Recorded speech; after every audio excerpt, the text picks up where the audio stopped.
The year is 1578.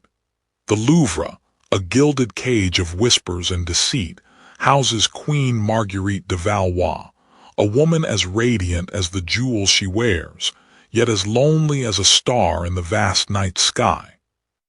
Her only true companion in this court of vipers is Chico, a Barbary macaque dressed in miniature finery. More than a pet, he is confidant, jester, and a silent witness to Margot's isolation. In the privacy of her chambers, she confides in Chico, sharing her frustrations with a marriage devoid of affection and a court teeming with enemies. He listens without judgment, offering a silent solace no human can provide.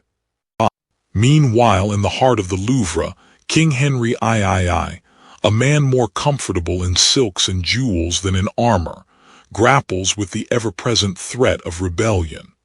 Paranoia is his constant companion, suspicion his daily bread. His brother, the Duke of Anjou, a man scarred both in face and spirit, fuels the fires of discontent. He whispers poison into willing ears, plotting and scheming to usurp the throne. Intercepted letters, rife with innuendo, reach the king's desk.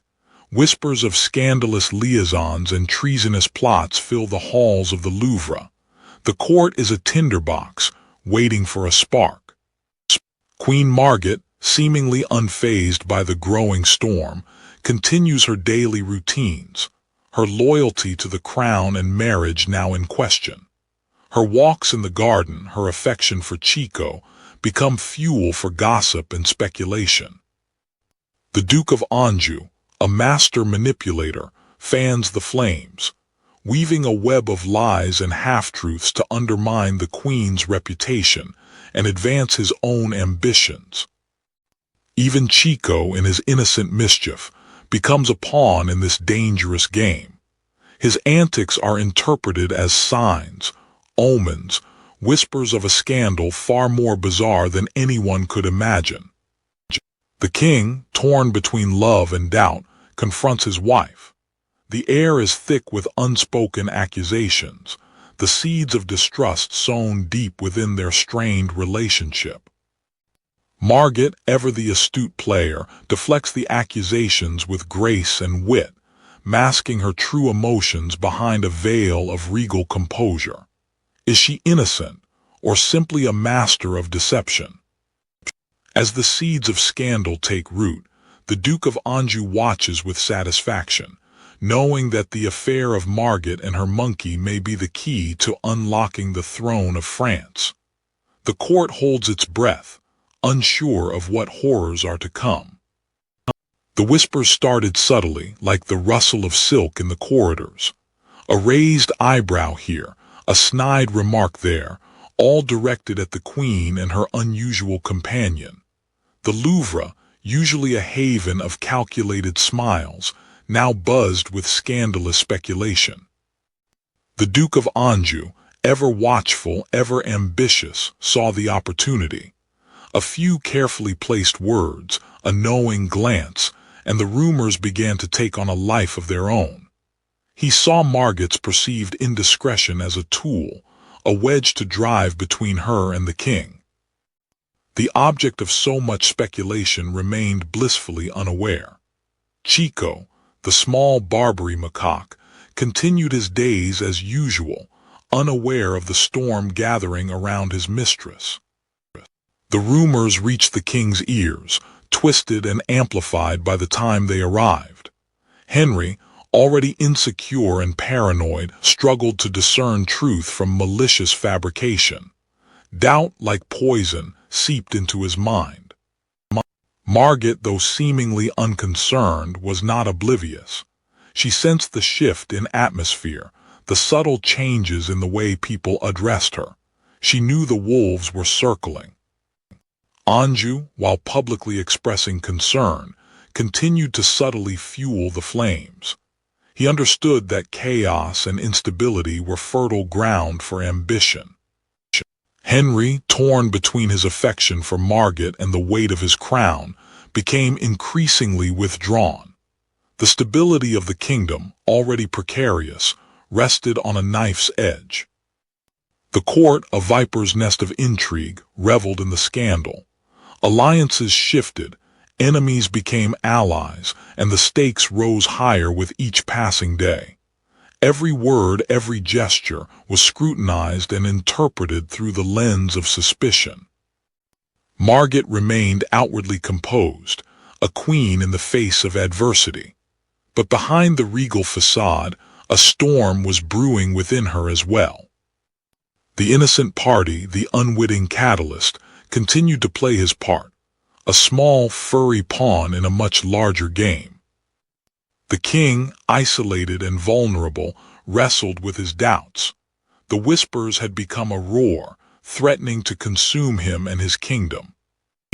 The storm was coming, but Margaret, Queen of France, would not break. She would face the music, whatever the cost. The affair of Margaret and Chico had only just begun. Marguerite often reflected on her past.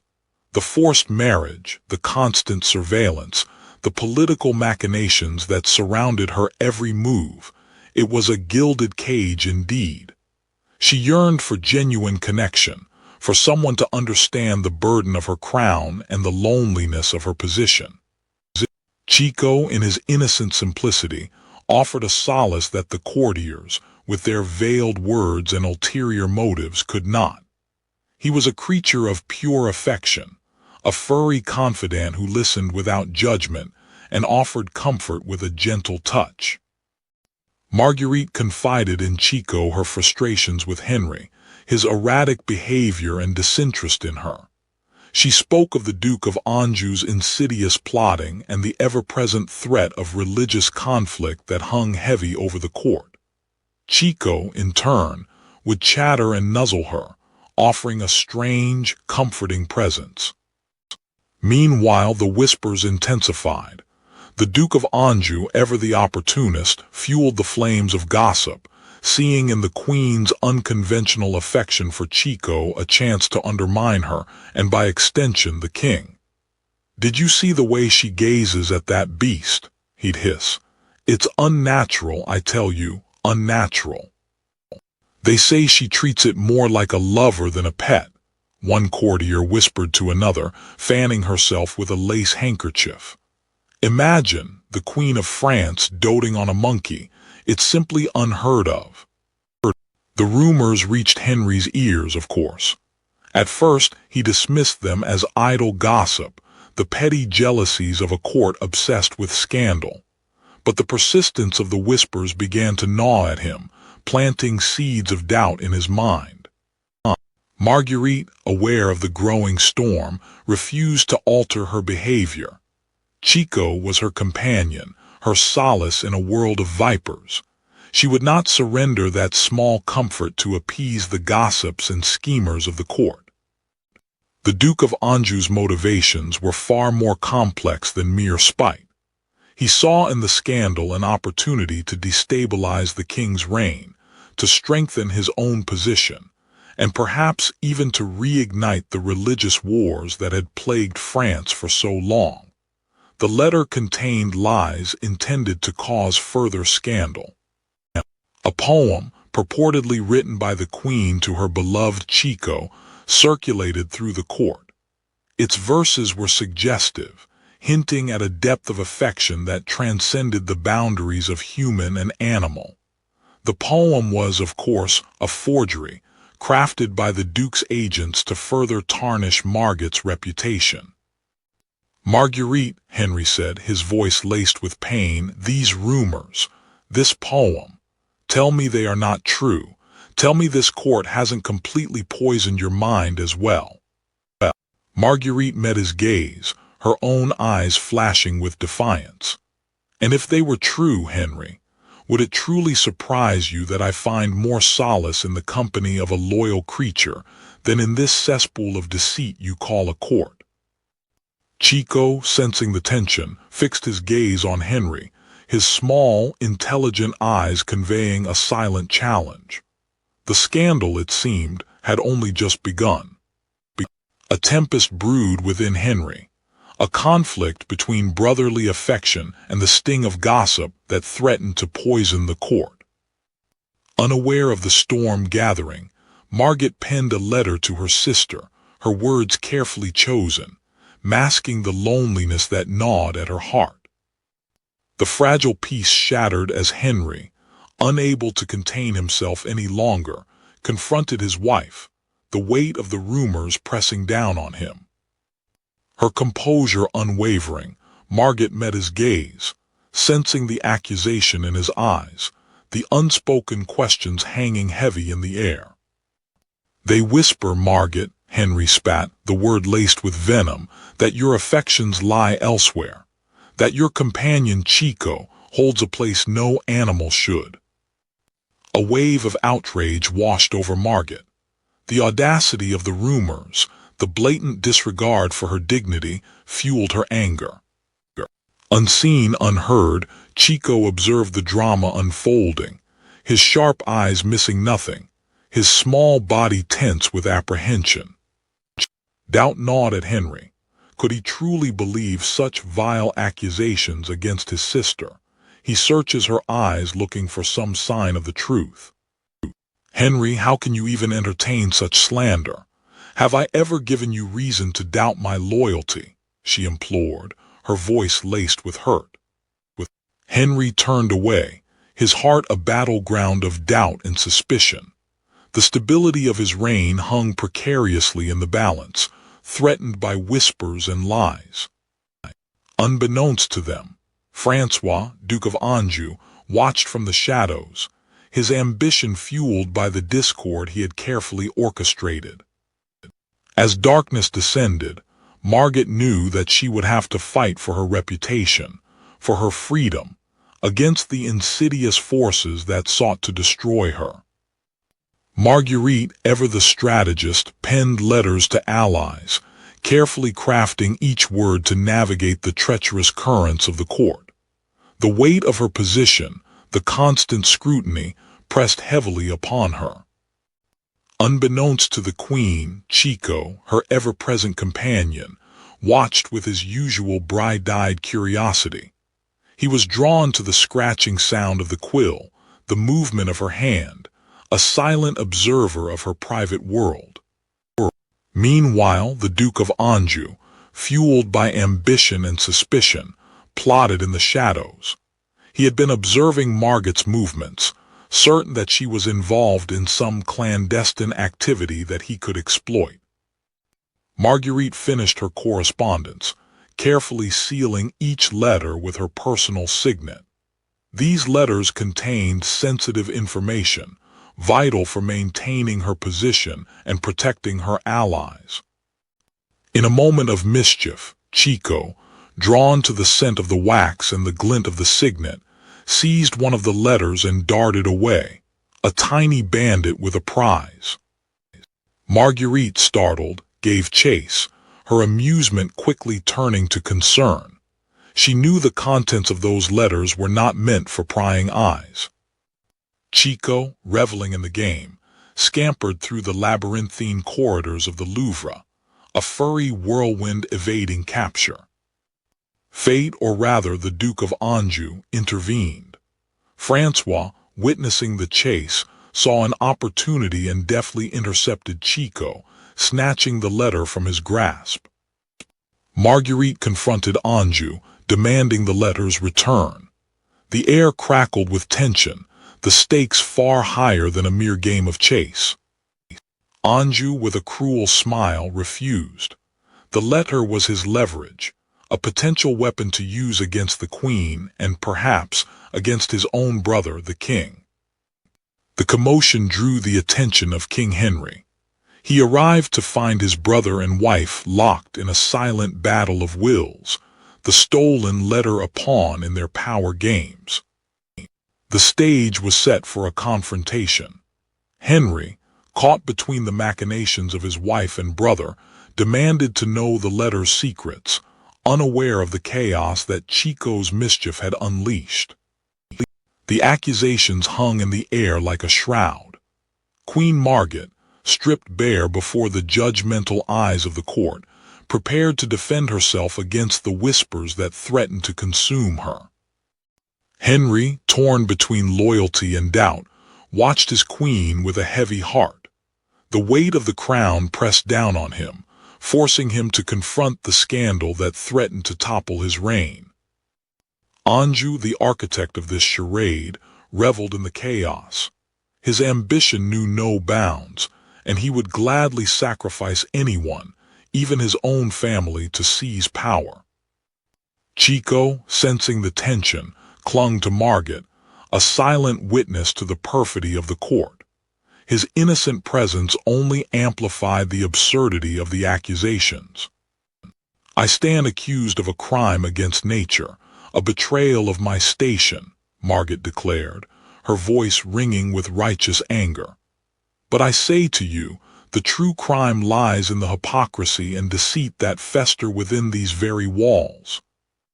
Henry watched, a flicker of hope igniting within him. Could Margit be innocent? Or was this merely a masterful performance designed to manipulate him and the court? "The rumors, the intercepted letters, who stands to gain the most from my downfall?" Margit questioned, her gaze fixed on Anjou. "Who has the most to gain by sowing discord and undermining the crown?" Anjou's carefully constructed facade began to crack under the pressure. The court watched with bated breath, sensing the shift in power. "I have my own letters, my own secrets," Margit proclaimed, brandishing the documents. "Letters that reveal the Duke of Anjou's treacherous dealings with foreign powers, his plots against the king, his ambition to usurp the throne." Henry, finally seeing the truth, erupted in rage. The betrayal by his own brother was a wound deeper than any he had ever suffered. Anjou, his schemes exposed, was dragged away, his dreams of power crumbling into dust. The court watched in stunned silence as the tables turned. The scandal of Margit and Chico had unveiled a far greater scandal, the corruption and treachery at the heart of the French court. The queen, though scarred by the experience, had emerged victorious, her spirit unbroken. But the battle for power was far from over, and the whispers would surely return. The lies had spread, festering in the shadowed corners of the court, but now the truth would have its day. The king, burdened by the weight of his crown and the treachery of his court, began to unravel the tangled web of deceit. Anjou, the architect of this scandalous plot, felt the noose tightening around his neck as his machinations were laid bare. With unwavering resolve, Margit confronted her accusers, revealing the twisted motivations behind the rumors and setting the record straight. Even Chico, the innocent bystander, seemed to sense the gravity of the moment, his usual playful demeanor replaced with quiet attentiveness.